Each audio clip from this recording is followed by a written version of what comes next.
Bismillah, alhamdulillah, wassalatu wassalamu ala rasulillah wa ala alihi wa ashabihi wa man walah. Rasulullah sallallahu alaihi wasallam ketika ditanya, ya Rasulullah, man haqqun nas bis suhbati? Ya Rasulullah, siapakah orang yang paling berhak untuk aku berbuat baik kepadanya? Maka Rasulullah sallallahu alaihi wasallam berkata, ummuka, yaitu ibumu. Sampai 3 kali wasiat Rasulullah SAW berkata kepada sahabat, ibumu, ibumu, ibumu, kemudian bapakmu. Abdullah bin Abbas radhiyallahu anhu pernah berkata dalam perkataan beliau, wallahi inni la a'lamu amalan anja minan nar min birril walidah.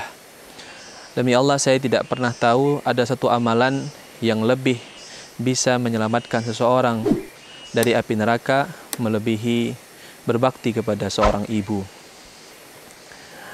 Ikhwatal iman rahimakumullah, salah seorang ulama salaf ketika ibunya meninggal dunia, maka dia menangis sampai beberapa hari dan larut dalam kesedihan.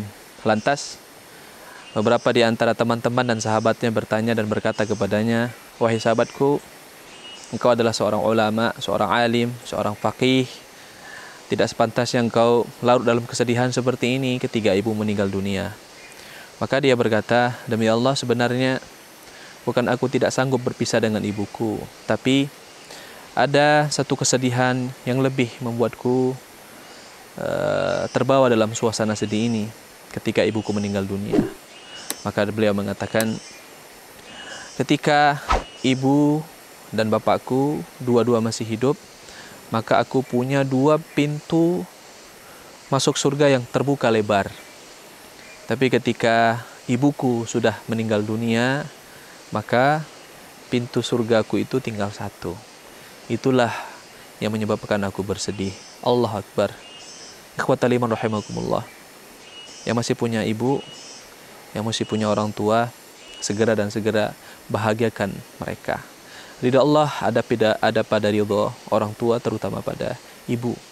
Kebahagiaan seorang ibu adalah kebahagiaan seorang anak.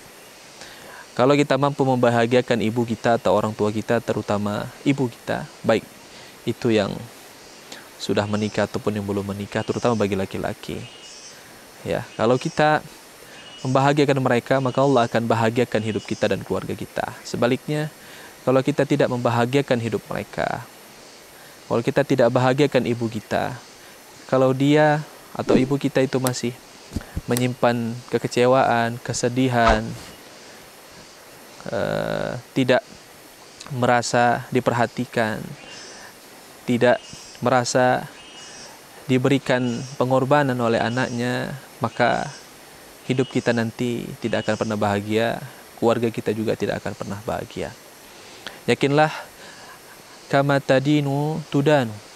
Apa yang kita tanam, itulah yang akan kita petik dan akan kita panen. Ketika kita mampu membahagiakan orang tua kita dengan perhatian kita, cinta kita, kasih sayang kita, bahkan uang kita, harta kita, pengorbanan kita, kita berikan kepada kedua orang tua kita, terutama ibu kita, maka yakinlah nanti Allah akan titipkan dan Allah akan berikan kepada kita anak-anak yang membahagiakan kita, berbakti kepada kita, perhatian, kasih sayang kepada kita. Begitu pula sebaliknya, ketika kita menanam sesuatu yang pahit, maka kita akan merasakan kepahitan pula.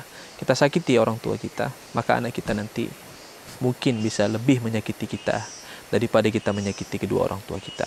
Ibu adalah orang yang paling berhak untuk kita bahagiakan.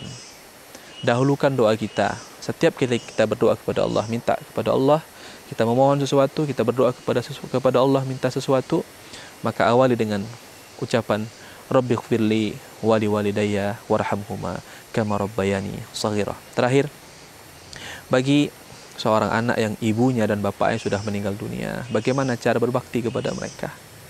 Apakah ada kesempatan untuk membahagiakan mereka di alam kubur? Jawabannya ada. Salah satunya adalah cukuplah kita jadi anak yang soleh.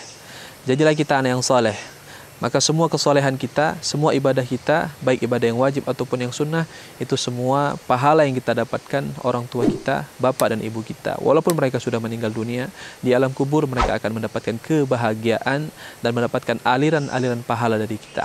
Sebagai satu contoh, seandainya hari ini kita membaca Al-Quran sebanyak 3 atau 4 halaman, maka pahala bacaan Quran kita itu, ibu dan bapak kita yang sudah meninggal dunia di alam kubur itu mendapatkan pahala bacaan Quran kita sama seperti pahala bacaan Quran kita, tanpa mengurangi pahala bacaan Quran kita sedikit pun. Kalau kita sholat duha 2 rakaat, maka ibu dan bapak kita juga mendapatkan pahala sholat duha 2 rakaat tanpa kita hadiahkan, tanpa kita berikan, itu semua sudah mereka dapatkan. Kenapa demikian? Karena kesolehan kita itu adalah buah dari usaha kedua orang tua kita. Barakallahu fikum. Sayangi orang tua kita, cintai ibu kita, hargai bapak kita, dan cintai mereka melebihi cinta kita kepada diri kita sendiri. Barakallahu fikum. Assalamualaikum warahmatullahi wabarakatuh.